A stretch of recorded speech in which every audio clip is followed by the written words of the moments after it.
Shalom Bapak Ibu Saudara terkasih dalam Tuhan, salam sejahtera bagi kita semua. Puji Tuhan, hari ini kita akan sama-sama kembali mendengarkan sebuah renungan yang akan saya beri judul Semakin Tajam. Tapi sebelumnya, mari kita berdoa. Bapa, kami mengucap syukur untuk saat ini Tuhan. Terima kasih untuk berkat-berkat-Mu yang telah kami terima sepanjang hari ini. Dan kini saatnya Bapa, kami mau merenungkan firman-Mu sejenak Tuhan. Kami percaya firman-Mu ini akan menjadi kekuatan bagi kami semua dalam menjalani hari-hari kami. Urapi hamba-Mu, urapi setiap umat-Mu Tuhan Yesus. Dalam nama Yesus kami siap untuk mendengarkan firman-Mu. Haleluya. Amin. Saudara, seperti tadi saya sudah katakan bahwa judul tema renungan hari ini adalah Semakin Tajam. Kita sama-sama melihat ayatnya di dalam Amsal 27 ayat yang ke-17. Dikatakan besi menajamkan besi, orang menajamkan sesamanya. Nah, mengapa besi harus dipertajam, saudara? Atau besi harus diasah seperti pisau ataupun pedang supaya menjadi lebih tajam dan lebih berguna, saudara. Karena kalau besi itu tidak diasah atau pisau pedang itu tidak diasah, akan menjadi tumpul, karatan, dan akhirnya hanya dibuang karena sudah tidak berguna lagi kan gitu untuk memotong dan sebagainya, saudara. Nah, pertanyaannya sekarang adalah mengapa dikatakan manusia menajamkan sesamanya? Mengapa yang namanya manusia atau kita semua orang-orang yang percaya kepada Tuhan perlu mengalami yang namanya pengasahan? Mengapa kita perlu diasah? Mengapa kita harus bertemu dengan orang-orang yang Tuhan izinkan mereka untuk mengasah kita, tanda kutip ya, untuk mempertajam supaya saudaraku kita menjadi pribadi yang semakin tajam, menjadi pribadi yang semakin kuat. Semakin tajam di sini bukan berarti tutur kata kita menjadi tajam dan menyakiti hati orang lain ya, bukan seperti itu saudara. Tapi menjadi semakin tajam di sini adalah kita menjadi pribadi yang semakin kuat. Semakin diproses oleh Tuhan, Tuhan izinkan itu semua, kita diproses dan dibentuk oleh Tuhan menjadi pribadi yang semakin baik lagi, semakin indah dan semakin berkenan di hadapan Tuhan, saudara.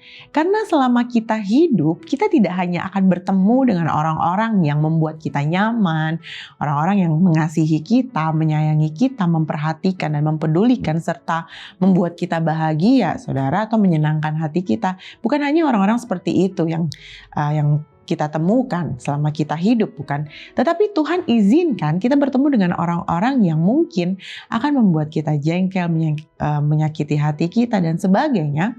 Supaya apa? Supaya kita diasah oleh Tuhan. Ya, supaya kita semakin lebih baik lagi, saudara. Ada sebuah contoh di Alkitab yang mengalami pengasahan yang luar biasa, yang Tuhan izinkan, di mana dia mengalami proses pengasahan yang luar biasa menurut saya, di mana itu adalah Yusuf, saudara.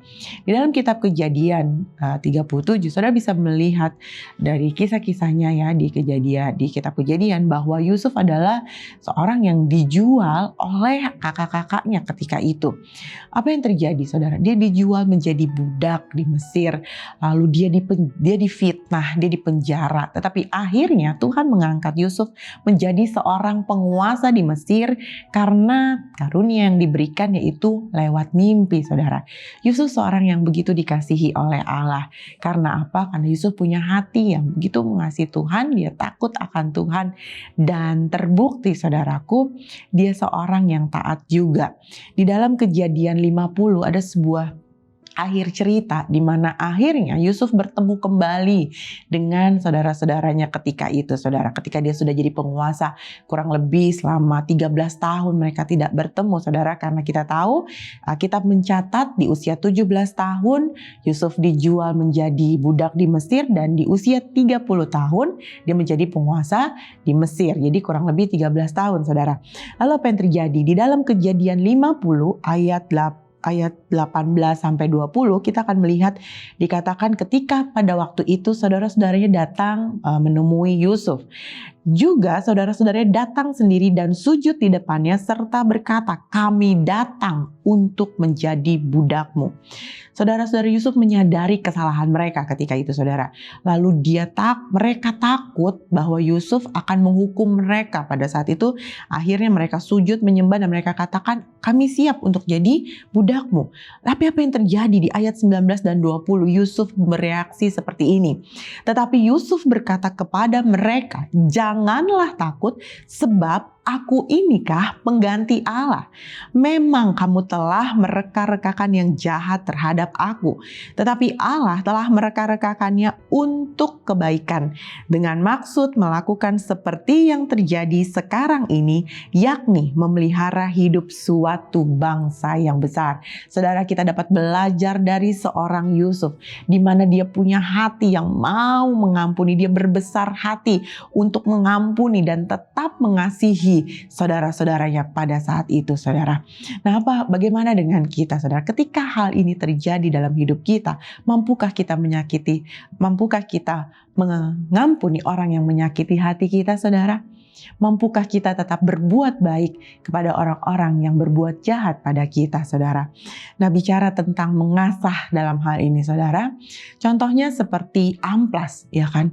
Ada orang-orang yang mungkin menjadi amplas dalam kehidupan kita. Mereka mengasah kita sama seperti amplas yang mengasah sebuah kayu yang kasar, saudaraku, permukaan kayu yang kasar. Lalu lambat laun kayu itu akan menjadi halus, ya, dan akhirnya bisa menjadi meja atau kursi yang berguna bagi banyak orang. Nah, amplasnya kalau sudah selesai untuk mengasah sebuah benda lalu dibuang, ya kan? Jadi tidak berguna lagi. Nah, kita kalau kita menempatkan diri kita sama seperti kursi ataupun meja yang diasah oleh amplas tersebut, saudara, kita menjadi semakin halus kan, kita menjadi semakin berguna, kita menjadi semakin baik, saudaraku. Jadi semakin berkenan seperti apa yang Tuhan inginkan.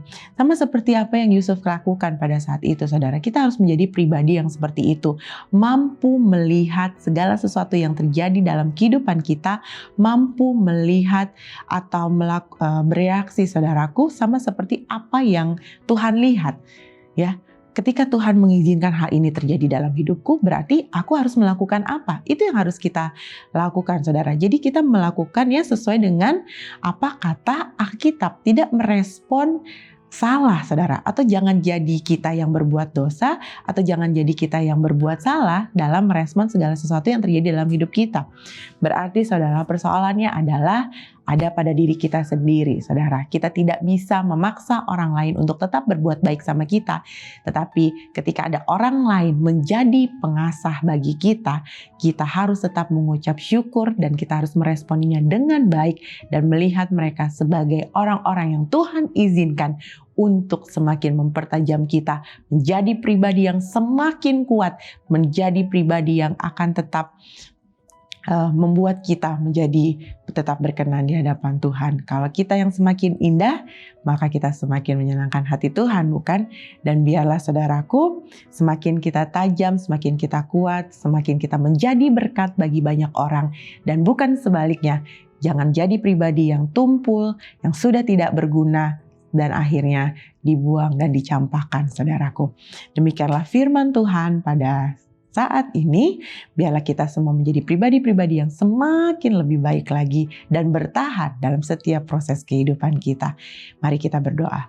Bapa, kami mengucap syukur, Tuhan, untuk apapun yang terjadi dalam kehidupan kami. Jika Tuhan izinkan kami bertemu dengan orang-orang yang semakin mengasah kami, mempertajam kami, menguatkan kami, Tuhan, kami tahu, Bapa, Engkau sedang menjadikan kami pribadi-pribadi yang semakin berguna lagi untuk memuliakan nama Tuhan.